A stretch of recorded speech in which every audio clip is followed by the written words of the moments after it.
the talk over to you. Great. Thank you so much, Emmy. And I just want to say how much I appreciate all of the work by everybody and the opportunity to exhibit the work. And unfortunately, due to the circumstances, I would really love for all of this to be happening in person. But nevertheless, I'm happy to get a chance to connect through the wires, so to speak, or air, depending on how you're connecting, to everyone that has come out tonight, and just appreciate the support of Blue Sky and for putting on the exhibition and for hosting the event tonight. I am going to switch over to show some slides and talk a little bit about my work. I want to provide a little bit of context, and I will go probably a little on the fast side. I'm sorry, because I always want to show more things than there really is time to show. And I have a couple of things, couple of stories probably along the way that'll slow me up, but we'll see how far we get in a reasonable amount of time. All right, so if I can move over to this desktop, I'm good, and I'm ready. So good. So hopefully you see that screen and not my presenter screen. And I want to say that I will quickly get to the manifest work, but I want to place it in the context of a group of projects and portfolios that I have been working on. And this is certainly not all of them, but they're all part of gradually looking at and developing a variety of iterations of looking at Black life in America and Black culture in America in different ways. Although I have to say that increasingly it has been connected to material culture and to the landscape as an area of particular interest for me. However, the projects really began in communities with photographs of people. This was a project that I began 3 decades ago called Small Towns, Black Lives, in which I spent time in southern New Jersey photographing. This is actually one of the first photographs that I made in the summer of 1989, and photographing in a small community in southern New Jersey, just getting a chance to meet and talk with people in that community. I became really fascinated. I first started with just this one settlement, and then realized that all throughout southern New Jersey were historically Black settlements that had been formed from the 18th century all the way up to the 20th century, as late as the 20th century, for various reasons.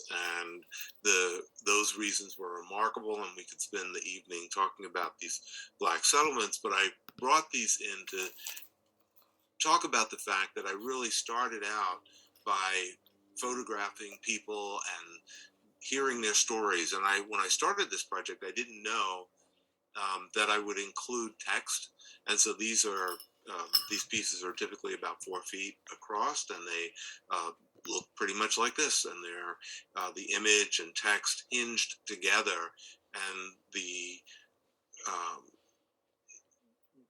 central emphasis of this project was the idea of hinging both the visible and the invisible, the historic nature and narrative that was connected to these communities and to individual people with their appearance and the world that was in front of me at the time that I made the photograph.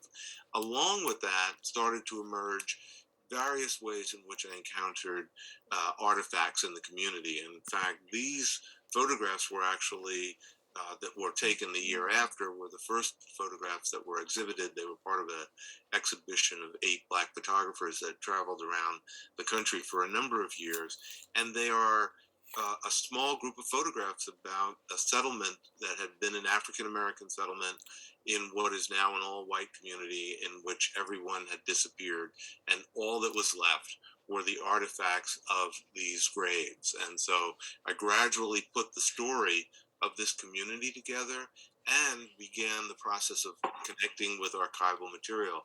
This is a map from 1872 that was hanging on the wall in the county office building, and it provided for me an actual image of where all of the Black residents lived around the intersection where that gravestone was, none of which live in that community anymore. And so it became one of my first involvements in thinking about working in an archive and working with archival materials. The other piece was that in order to put this story together, I traveled to Washington to get the veterans folders for these half a dozen survivors for which I had information in the cemetery, and those folders helped me put together the narrative of that community.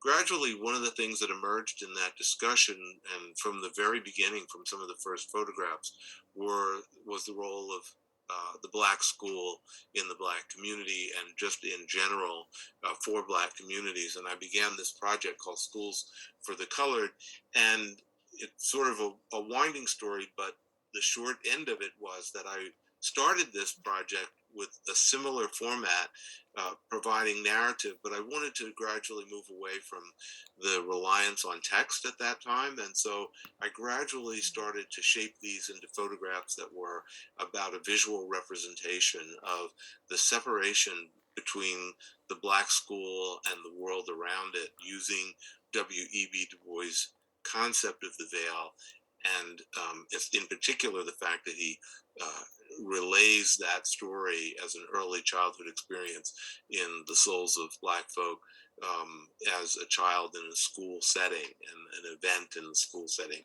that made him realize that he lived in a world apart from the white world that surrounded him. Interestingly, he went to an integrated school. This is actually the campus of the school in New Jersey that was the largest segregated boarding school, state-run segregated boarding school in the North. And it operated all the way up until 1955. It is the size of a small college campus, and is now and the buildings still exist, and it's meticulously maintained because it is currently under the supervision and authority of the New Jersey juvenile justice system. So what had been one of the sort of premier Black boarding schools in the nation has become basically a prison.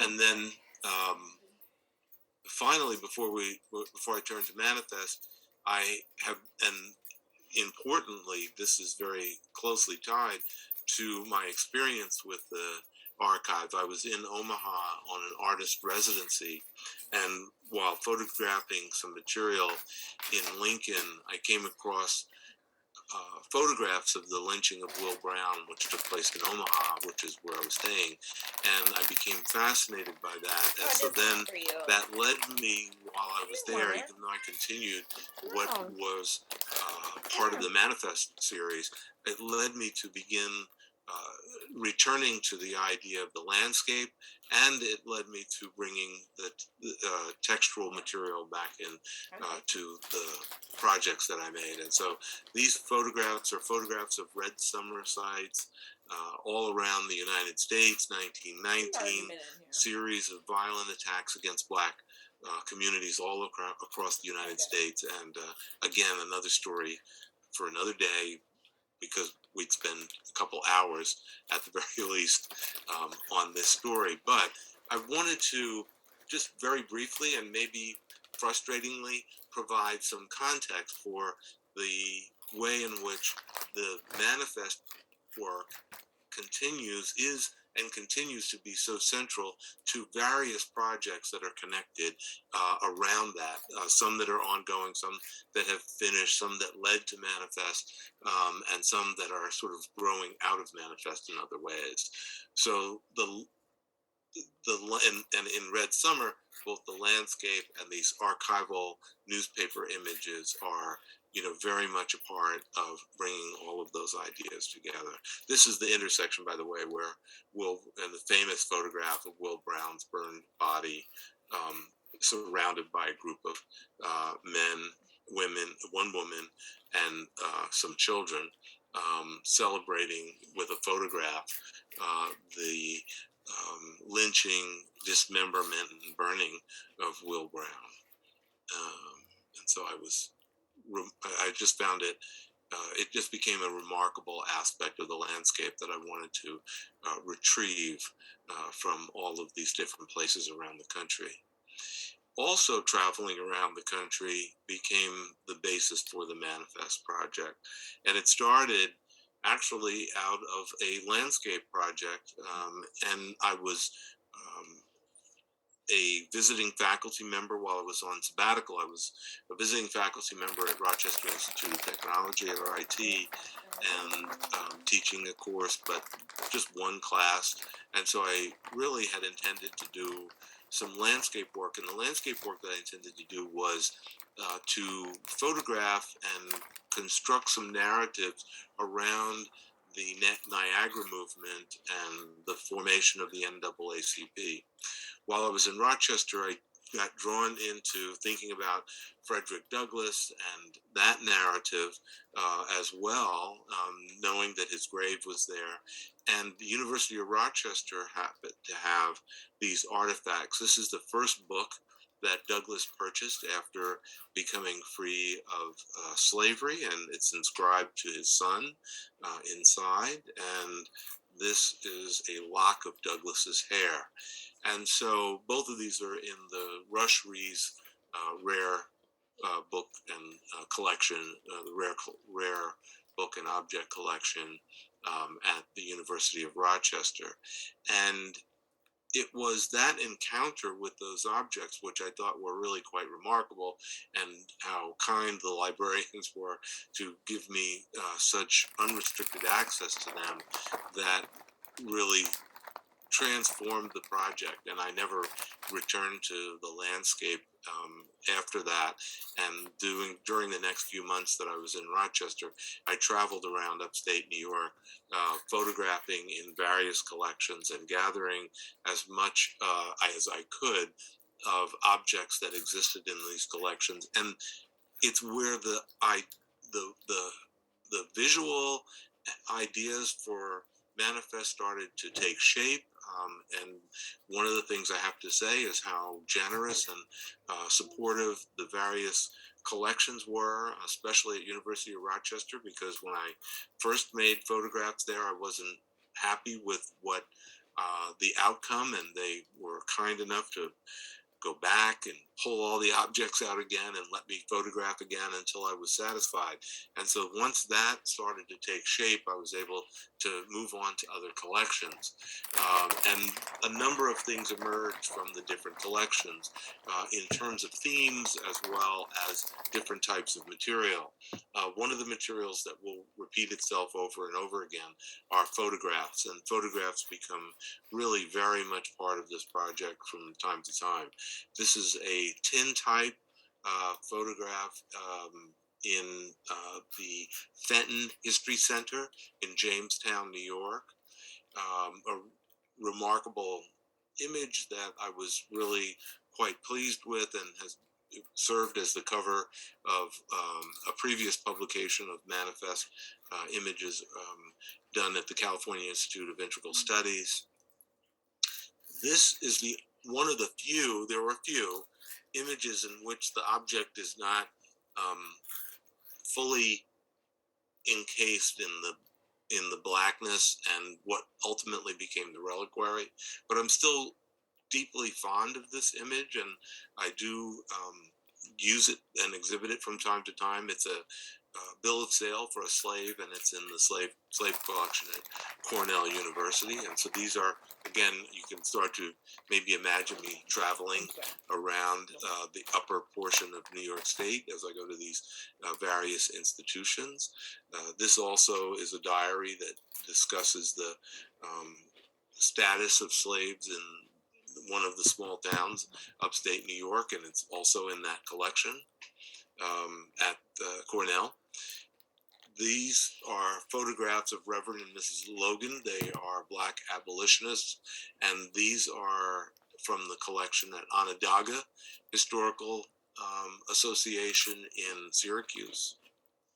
And so all of these, this is a diary from a Black doctor. It's in the collection at SUNY Buffalo. And this mirror and case are in the Nash House, which is the home that has become a museum of one of the sort of preeminent Black clergy in Buffalo, New York as well. And I was fortunate enough also to be given the opportunity to photograph artifacts that were at the moment being excavated, not at the very moment, but during that period of time, they were being excavated at the site of the Harriet Tubman home in Auburn, New York, and the archaeology department at the University of Syracuse University was had an active dig going on, and so a number of the objects that they were starting to extract from the home, as well as from her home, as well as from the sort of senior citizens home convalescent home that she ran as well. And these objects just became part of another aspect of what emerges again later on, which is my interest in the quotidian aspects of everyday life, although these of course are, associated with one of the most remarkable figures in African American culture and in Black culture in general. This, so all three of those were from Auburn, New York. After Auburn, New York, this is now, I'm now in Nebraska for the continuation of the Manfiest project. And this is the photograph of the rioters, as it says there, but the mob that essentially descended upon the city hall and prison to extract Will Brown from he had already been taken prisoner, and they extracted him. The mob was, I don't know if you got a chance to see the newspaper really, but the mob was so fervent that they, when the mayor of Omaha, white mayor of Omaha, hadn't wanted to turn Will Brown over to them, they started lynching the mayor. The police had to go and rescue him, and then they allowed the mob to have Will Brown, and the rest of that is remarkably well documented in photographs. And so this is that photograph while I was in the collection at the Nebraska State Historical Society down in Lincoln. And it ranged from that object to this, which is the microfilm collection that they have of the FBI files of Malcolm X. A newspaper. This is these next couple of objects are from the Great Plains Black History Museum in Omaha, and at the time it was in the old Bell Telephone building, and it had also been, I think, headquarters for the Urban League. And the woman who started that museum had passed away, and nobody took care of it, and so it was in tremendous disarray. A remarkable leader in the Black community had come in and started to preserve some of the objects, and he was incredibly generous in letting me get access to some of these objects. I could not have photographed them there. The ceiling was coming in, and I was there in the summertime, and so it was wet and moldy and just horrendous. And so he and I went into the building and removed some of these objects, and he let me bring them back to my studio at the Bemis Center, which is, I was there at the Bemis Center, and make these photographs. And so this was one of the African-American newspapers from the very end of the 19th century in Omaha. Omaha was the center of a tremendous number of African-American big bands, Black bands. And in a sense, it was sort of the farm team location for the well-known bands of the big band era. And so the bands that you would know Count Basie, Duke Ellington, all of them would often get players from some of these bands in places like Omaha and around in the Midwest. But Omaha was certainly one of those centers where young musicians sort of got their start and came up. This was a drum from one of those bands, a jump rope that, just seemed remarkable to me in its characteristics. Quilts, there were a lot of quilts that were stored inside the Great Plains Black History Museum. And as I said, the work that was being done to sort of salvage all of that historical material was really quite remarkable. They were also working with the Nebraska Historical Society. While I was there, I also traveled to Des Moines, only a couple hours away from Omaha, or a few hours away from Omaha, and made some photographs in their historical collections, and there are a number of them that I made there. This is back in Nebraska, in Lincoln, and this is just a small prayer book, but it's incredibly small. If you sort of can imagine the fact that a line doesn't really quite hold 3 words, and 2 of them are under 4 letters or under.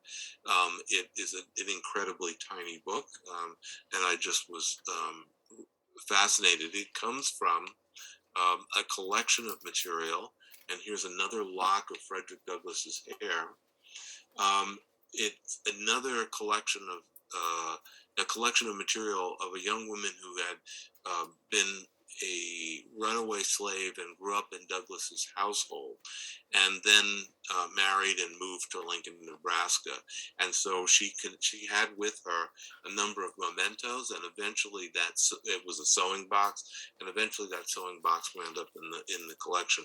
I'm not showing them all here, but there were locks of hair for most of the members of the Douglas family, his wife and the other children, etc. A graduation bulletin from Meharry Medical School. And then these next 2, both photographs that I photographed, and this is a glass plate negative in the collection of I always have to sort of make sure I gotta get a running start for this. The Plains Prairie in Grand Museum, the Plains Museum of the Prairie Pioneer in Grand Island, Nebraska. There we go. Takes me a while to get that one together. The Stir Museum. And this is also from their collection. It's a graduation ring. And again, an incredibly tiny ring. It would not have fit on any of my fingers, and I don't have, particularly large hands in that regard. So it clearly might have been, a memento for somebody who had very small, very delicate hands. This is a sewing needle case. Just after that period of time, I had the good fortune of working on an art project in Eatonville, Florida, celebrating Zora Neale Hurston, and it was a project that went on for a number of years with different artists coming in to interpret Eatonville, and I was well into making these manifest images, and in fact, no one had been photographing the objects from the community, and so they were really particularly interested in adding this to the kind of work that was being done. And so these come from the collection that is essentially their personal collection of objects from individual families, but they bring those objects together in the city, in the town hall, which is, and Eatonville is a very tiny town, and so they bring it together as a display of the history of the community. So I still think of this as a public collection. Cowbell, lunch, again, returning to the quotidian in this way, the everyday, a brass watch, hand-drawn map of Eatonville, and that was at the, so those other objects were in Eatonville itself proper. The map is in the Orange County Historical Society, and this book, which is Zora Neale Hurston's sketchbook, is in the University of Florida, Gainesville. And so the objects were spread in different places. Another location, and I don't have them here today, was Rollins College in Winter Park, well known. And Hurston was very involved with Rollins. They had a lot of material that related to events that she, performances that she, speaking engagements and performances that she did at Rollins during her lifetime. And then this is a set, a few images from the images connected to the opening and the dedication of the National Museum of the African American History and Culture.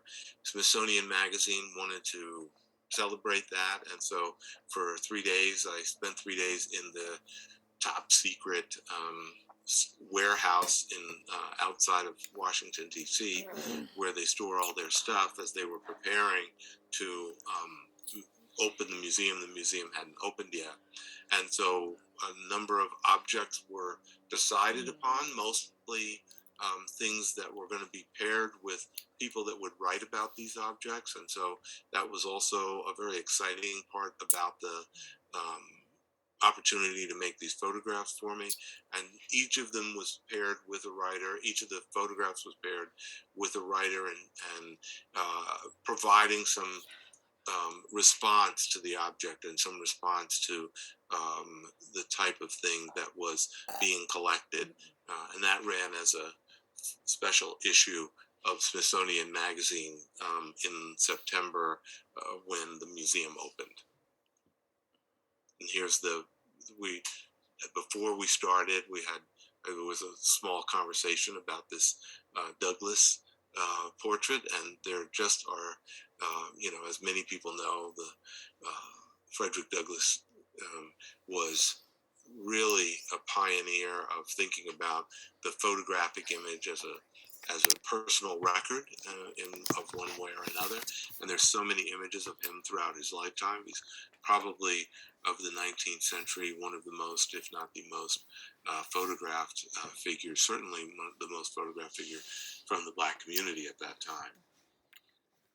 These are dolls from the Clarks that the sociologists that were involved in the Brown versus Board of, well, they were doing this sociological research well before Brown versus Board of Education, but then by the time the case came along, they were brought in to discuss their research about the way in which, obviously, even Black children became indoctrinated with the preference for white dolls because of the degree to which systemic racism penetrated all aspects of society.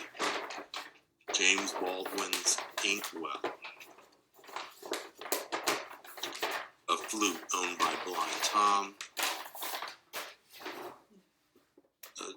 Prince's tambourine, a tape recorder of Malcolm X's, a placard from the 1963 March on Washington,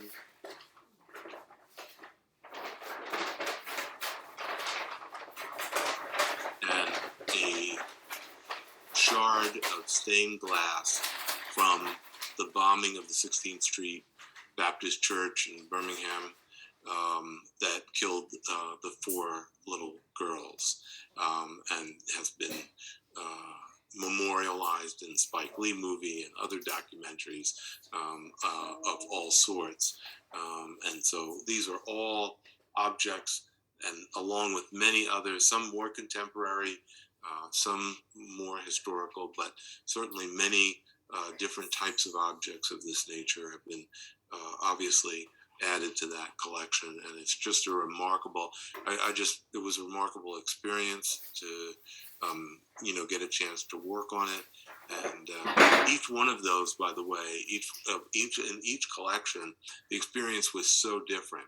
So, and maybe it would be expected, but at the Smithsonian, I was not actually allowed to touch anything. And so every time I needed something moved a little bit to the left or a little bit to the right, a member of their staff had to handle it. But in other collections, I was just handed a bunch of stuff and, with a checklist. And then when I was finished photographing it, they would, give it back. I would give it back to them, and, they would, put it away. And I think that it's just remarkable because there's not necessarily a sense that one thing has more value than another. It's really just a matter of how the institution treats it. And I think, it certainly was remarkable that the Smithsonian treated everything with such reverence, and that's important. And it worked out for me because they were just incredibly, nobody was ever annoyed when I was sort of like, well, could we move that a little bit more to the left or a little bit more to the right? So it was really, overall, even though I didn't get to actually handle the objects in the way that I was so moved and motivated by handling Frederick Douglass's book and handling the material, at least not directly handling his hair, but holding the slip of paper that the hair of Frederick Douglass was sitting on. And in both in Rochester as well as in Nebraska, all of those things served as really remarkable and motivating experiences for me as I worked on the project. These objects are objects that are just incredibly ordinary objects that have been pulled from the home in which Paul Robeson was a child in Princeton, New Jersey, and is in the midst of being developed into a museum site and other kinds of activity, like a center and a range of different things will be taking place. And so they have extracted a number of the objects from the building, and I had access again to get a chance to photograph these objects that are part of their collection, part of that Paul Robeson House collection. And they just are all quite ordinary and quite the kinds of things that you would find that are left behind. But for me, the way in which these little fragments of paper and glassware and a key and decaying sort of fountain pen, all of these things represented sort of a fragment of lives. And in particular, that was a remarkable experience. We actually, after I made these images, we projected them back onto the side of the house for about a month in October of the year that I worked on this project. And that also was really quite a powerful experience to be able to bring that work, bring those objects out, translate them into images, and then bring them back as images onto the side of the building. The interesting thing for me is the way in which all of these interconnect, because Robeson's family, his father was the pastor of the Presbyterian Church just down the street from the house, and both of them across the street from the town cemetery. And they left Princeton because Robeson's father had gone to the president of Princeton University and lobbied him to let his son attend the university. This is, at the beginning of the 20th century. And because he, was accomplished and quite intelligent. And Robeson is still too young at this time. So this is his older brother. And the president of Princeton was so in sort of angry and incensed that he was being put in this position to say no.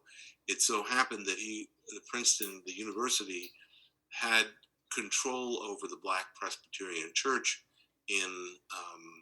in Princeton, and so they had him removed. They had Robeson's father removed from that church, and so then they wound up leaving Princeton. The president at the time was Woodrow Wilson, and Woodrow Wilson reoccurs in my work in throughout the newspapers that are Red Summer. Woodrow Wilson is the president who ushers in segregation into the federal government, and so it is remarkable that the way in which these projects have intersected with one another. This is just a fragment of some sleeve or cloth. I return to thinking about and connecting with Zora Neale Hurston, and this is a handwritten manuscript for Their Eyes Were Watching God. It is at the Beinecke Library at Yale University. This is a postcard recruiting Black soldiers. Come and join us, brothers. And it is for the the recruitment center at Camp William Penn outside Philadelphia. And this particular one, there were a number of these reproduced at the time. This particular one is in the Rubenstein Library at Duke University. This is one of the, and then this photograph is, and I should have been saying along the way, several of these obviously are in the exhibition. This is one of them in the exhibition, and this is Sojourner Truth, the inside of, and this is also at Duke University. And recently I've been making photographs at the Medical Library and Museum, the Mutter Museum, the College of Physicians of Philadelphia. And these are some 19th and early 20th century texts that connect to the ideas of the medical profession grappling with race and the meaning of race. And I think in particular, Jackson Lears, I know, is an author that has written about this in terms of the modern era, post sort of 1870s into the early 20th century, and the whole way in which race is really taking a much more solidified shape in the United States at that time. And we really see it play out in these medical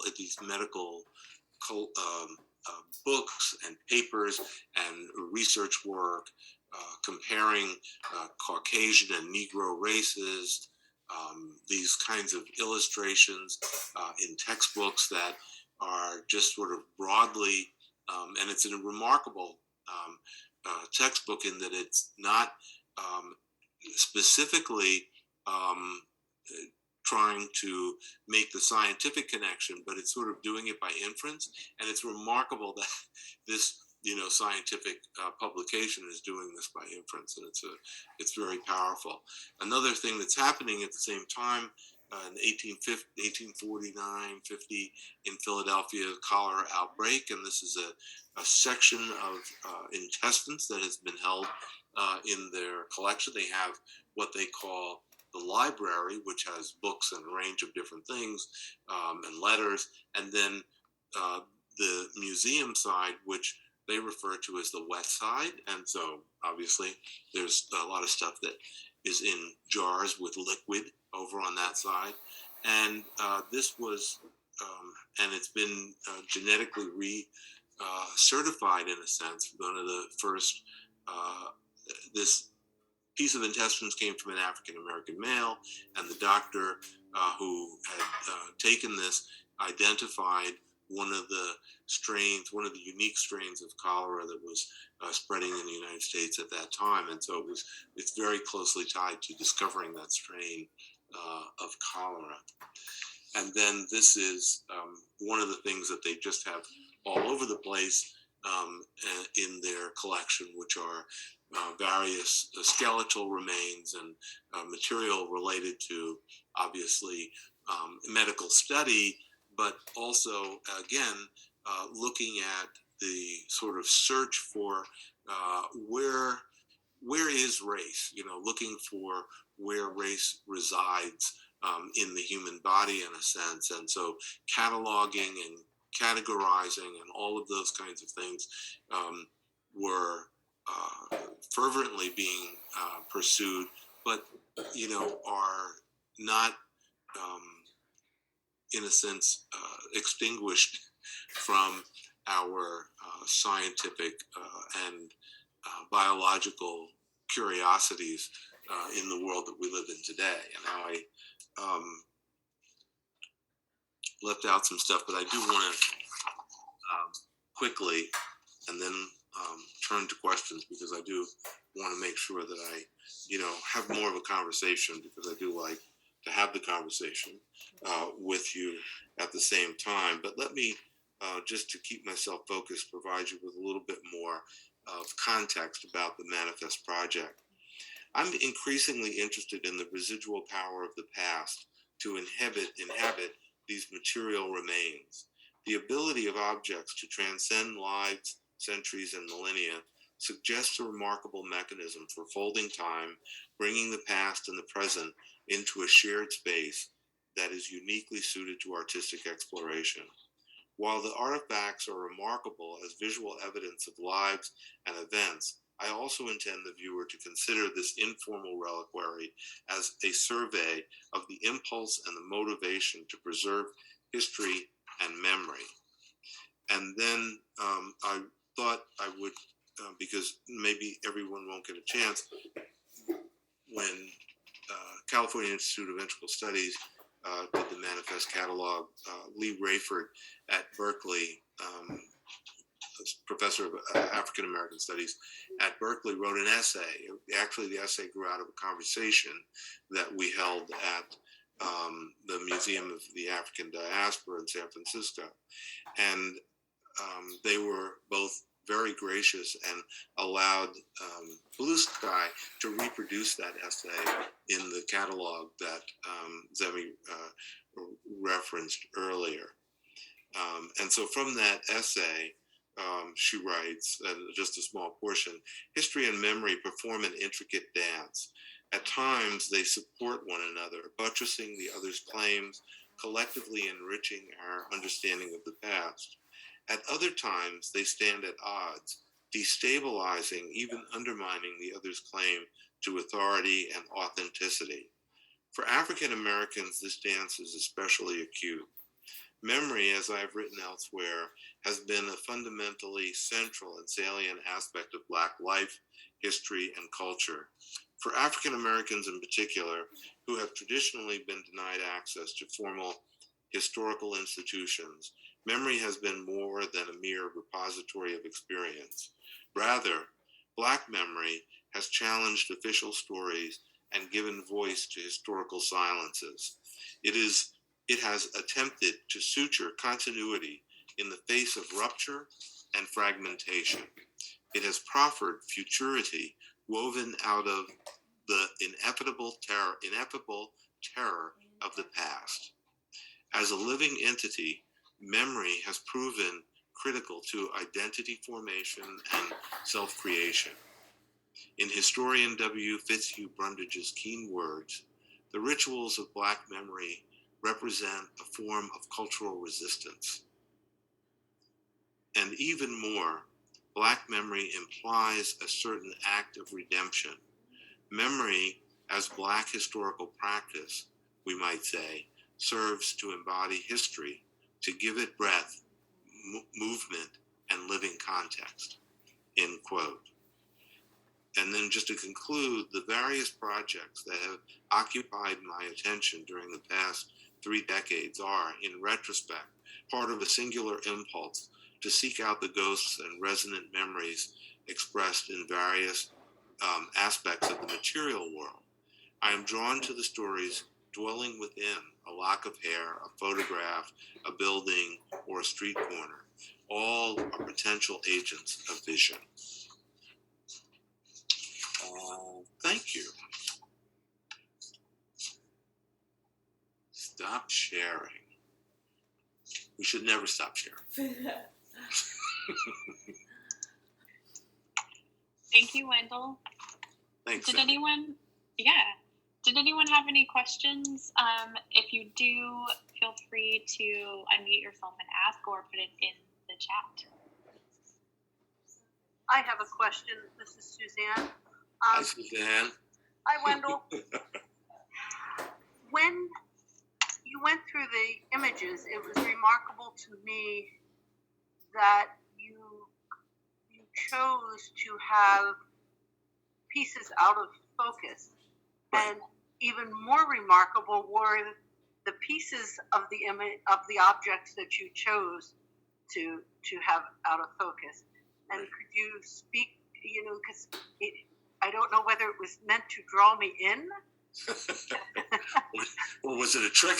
No. What was it that you were trying to communicate with that? And also how, when you came across those texts and other books, did you get drawn into reading the entire thing? Right. So certainly I did, invest time in each place looking at that. But I have become and over time, and of course you're sitting at, the Beinecke, and there's the handwritten transcript from Zora Neale Hurston. It's hard not to, even though I know the book, it's hard not to, read, the words for a page or so, because it's just so remarkable to think that, she put those words physically on the page. But I have really realized that, my interest is in the physical thing, and in the way the physical thing exists in the world. And at the same time, my way of handling that is to suggest the things that Lee Rayford talks about in her essay about memory and the way in which memory works. And for me, it's a process by which I encounter these things that are coming out of the past and then traveling through time, and winding up in front of me on a table in a library somewhere, and then feeling as though I need to recognize that time travel as part of the image that I make. And so they emerge from not only that sort of darkness, but from a place of being out of focus and maybe unattended to over time, to the moment in which I encounter them, and pay attention to these slivers of the physical entity that is, wound up there. And I then also have this assumption that it will, continue on its time travel, even beyond my lifetime. I don't know if that answers. Yes, thank you. I have a question about exactly how you choose what to photograph, or more specifically, how you chose kind of to intermingle the very the abolitionist and the African American experience itself with white scientific racism and phrenology, right, and the other kind of dominant oppressing culture, and how exactly you chose to pieces and how they're in conversation with each other.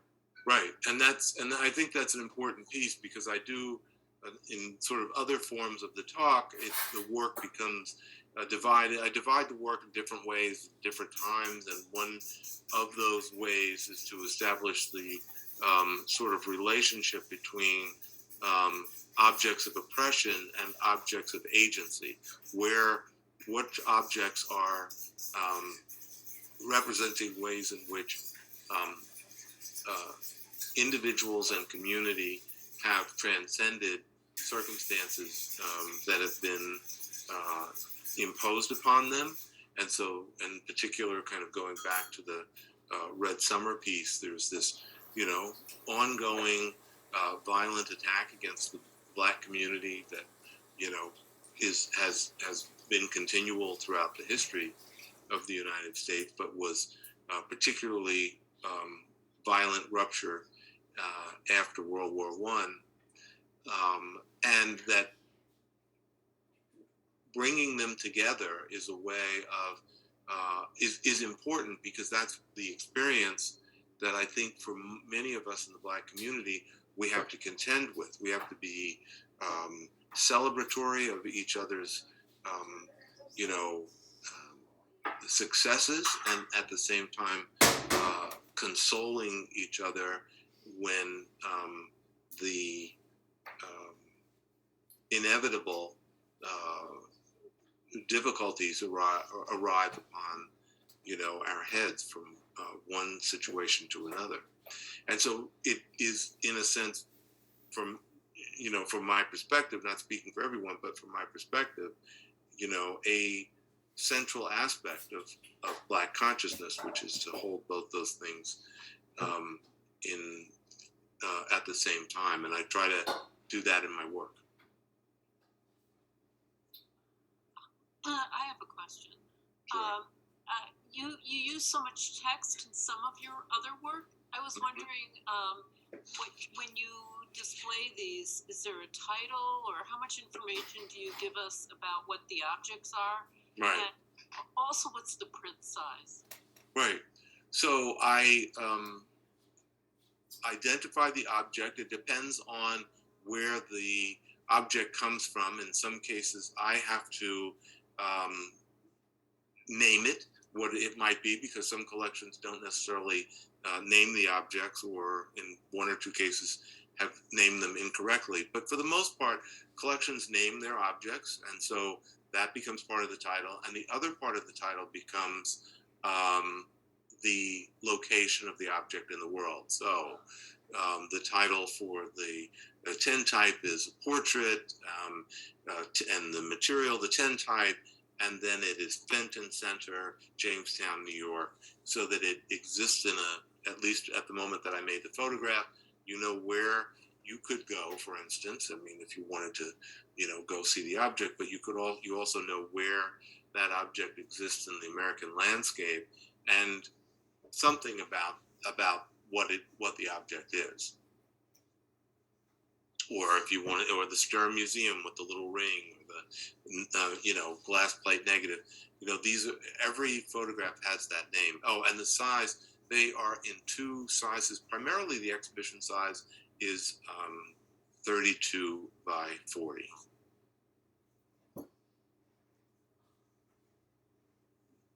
I've got a question, Wendel. I'm really fascinated by the fact that Oh, hi, Amanda. how are you? Amanda worked with an exhibition of these images, and back in Omaha.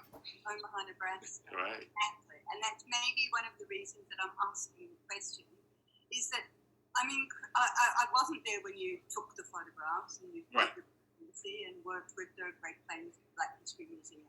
Yep. But I am aware that the museum is a tiny little museum and the building was in great decay. Right. What I'm really interested in is that the reverence with which you treated the objects that you took out of the museum and could take back to your studio and looked after is a similar reverence to the way that you treated the objects in the Smithsonian Museum, where you weren't even allowed to touch them. That was white gloves, hands off.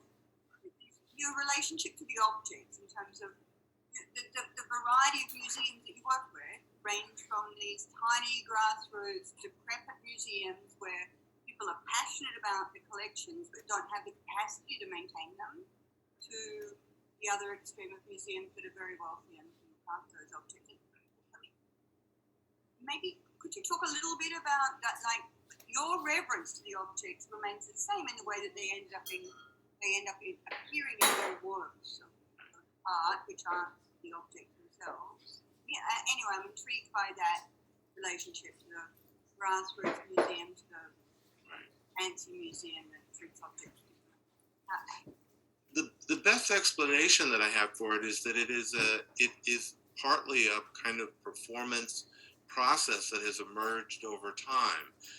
As I indicated at the beginning, I was very fortunate to start this with the folks at the Rush Rees Library, which is a remarkable collection at the University of Rochester. And they were just so kind to let me kind of come back and keep at it, until I figured out what I wanted to do. And it wasn't that it was fully formed at that moment, but it really got very close, and the final sort of formation of that practice, came into play not too long after that, and it is a repeated practice. It's kind of, I guess, not unlike a kind of religious devotion, that you're doing the thing in a regular way each time, because that is, the way it needs to be done in order to, honor the spirits of these material culture objects that I want to, recognize and encounter and, lift up in some way or another. But it very much is the result of having developed a kind of performance of, how I'm going to work. And of course, it has to vary a little bit, but, and it's, certainly not like, monks doing a mandala, but, it has a ritual to it.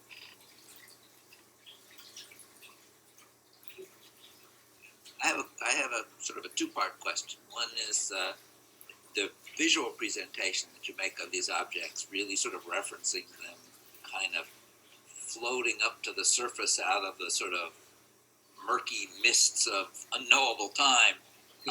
So there's this kind of balance of the past being something that's beyond reach, but yet here are these objects that have reached us out of it. And there's an interesting balance there. And I would be curious to hear kind of what it was like for you emotionally. You talked a little bit about it, but like to have these physical objects, African-American history, either in your hands or by one step removed in your hands. But then also the second part is, what do you feel like for the viewer of the exhibition? What is their relationship to this sort of balance of the unknowability of history and the persistence of these objects? Right. So the viewer part is hard. I hope that it can be an experience that is that starts to transcend a kind of narrative about. And this goes back to the very first pieces, even the portraits that I was making, that begin to transcend existing narratives about the Black community and a Black culture, and about what to expect from an experience like that. And I think every artist does it in a different way. This is the way, that I have, found to bring an experience. And I think that, whatever those experiences are, however they come forward on behalf of different artists, in particular, from the Black community, but from any community, are hopefully adding to the richness of understanding the experience, and in the way that we might read 10 different texts about a topic to develop a deeper understanding. And so I hope that, in a sense, that everything that I do is a kind of text of research and a text of extracting information and a collector's sensibility that, having acquired enough material, the case gets made for itself, and I don't necessarily have to make the case. But I don't know.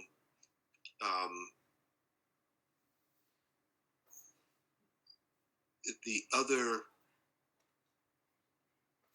Wait. So, Chris, just what was I think I got stuck on the second half of the question. And so the part about me was. Just to say, what was your emotional experience Yeah. of coming into Right. contact with these artifacts from the past. So I think that sort of that reference that I've made to performance and ritual in terms of doing this work and the way in which that can be very helpful in terms of creating a certain kind of experience, not only for me, but for the way of doing the work. I feel like I'm coming in and kind of gathering up the remains and treating them in a certain way that is meant to bring it forward. And the result for me has been that it has just made me very comfortable with even the most painful material. I didn't wind up showing it today, but I handled clan robes as part of the work that I have photographed, and I recognize how charged all of this stuff is and can be, how painful material can be, slave shackles, and then even these small things like a graduation bulletin for Meharry Medical School. All of this stuff can be evocative of a remarkable amount of emotion and a remarkable amount of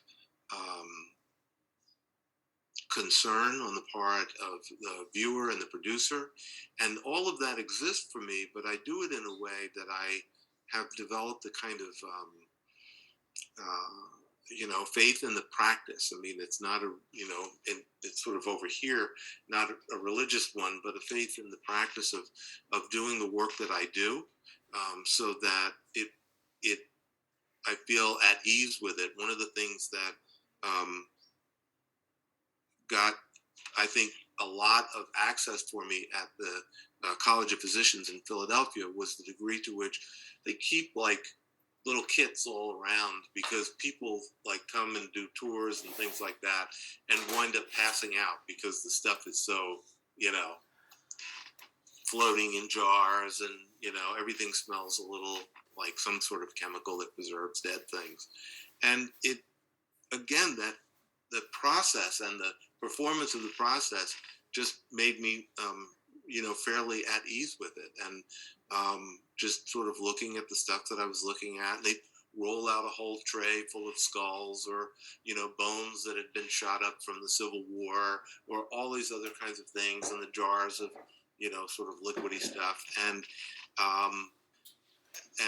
on that end, and as I said, just working, and I've had a lot of people ask me, should have shown it today, but I didn't show the clan hood, the women's clan hood from New Jersey, but that often raises very much that question.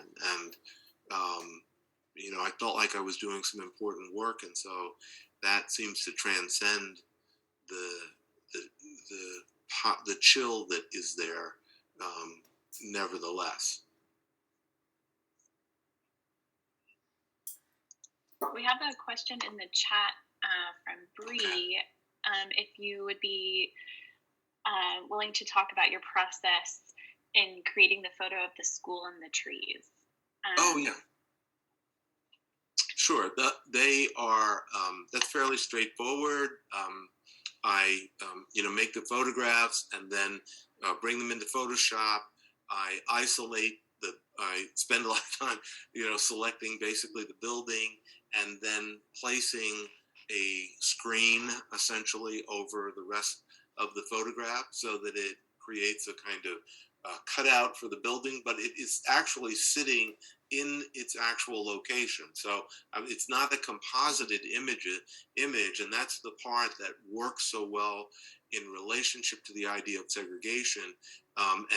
And Du Bois's concept of the veil is that he wasn't actually out. There wasn't a wall there. It wasn't outside the world. He was just apart from the world. He could see that world through the veil, but he was kept out from that world. And so that was one of the ways in which it just sort of all came together as a way of working. But yeah, those buildings are in those locations. So, I could return it to the original file and it would just be, a photograph of that building with the trees and whatnot. But the screening and the selection process to isolate the building from its background is what creates that effect.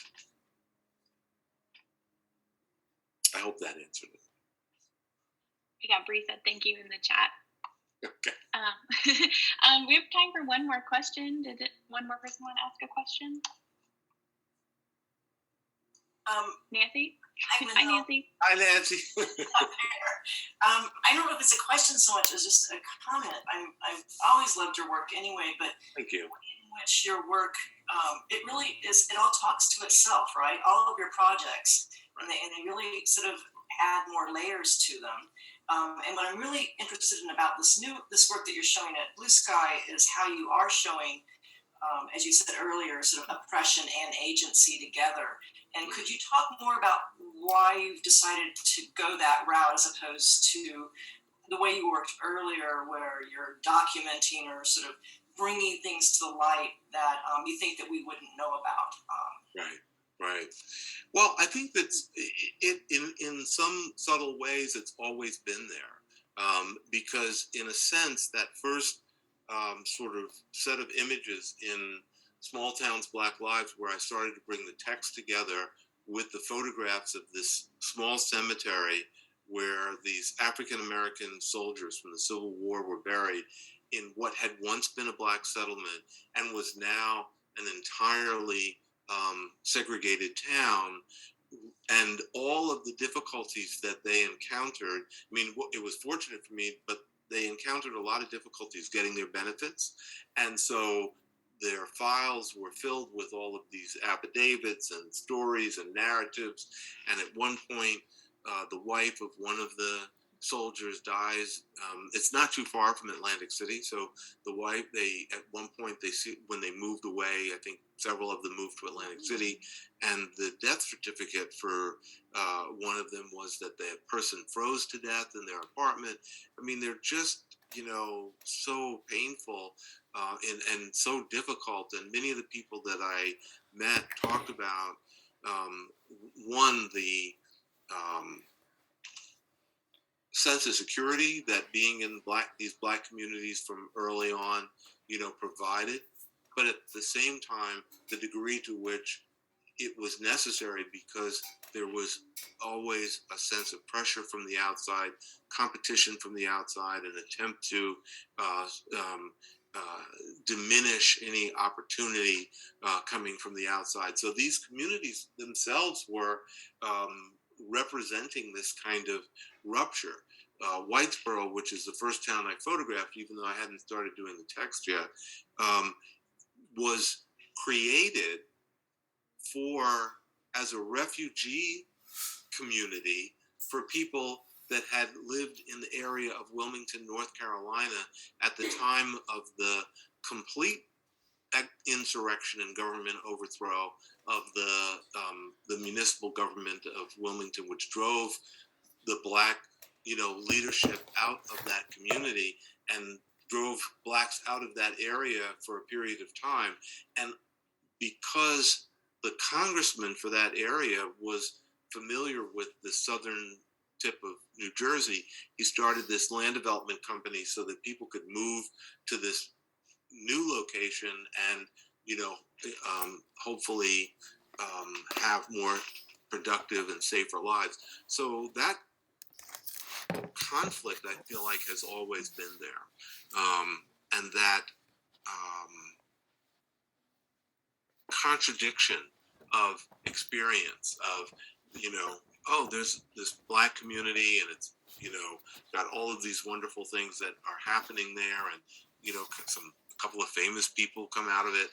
But the reason for the community, the reason for its existence is people escaping from a kind of pogrom, racial attacks that are taking place in Wilmington, North Carolina. There's a wonderful film about that, documentary film about that called Wilmington on Fire. And it takes place right at the end of the 19th century and, is remarkably familiar to imagery that we are experiencing today. Right. So, and that's why I say that I think that the presence is brought more to the forefront with the objects, maybe, in a way that isn't as evident, but it is already contained in these stories. In the early 1990s, late 1980s, that I was starting to hear from Black residents in these small settlements in southern New Jersey.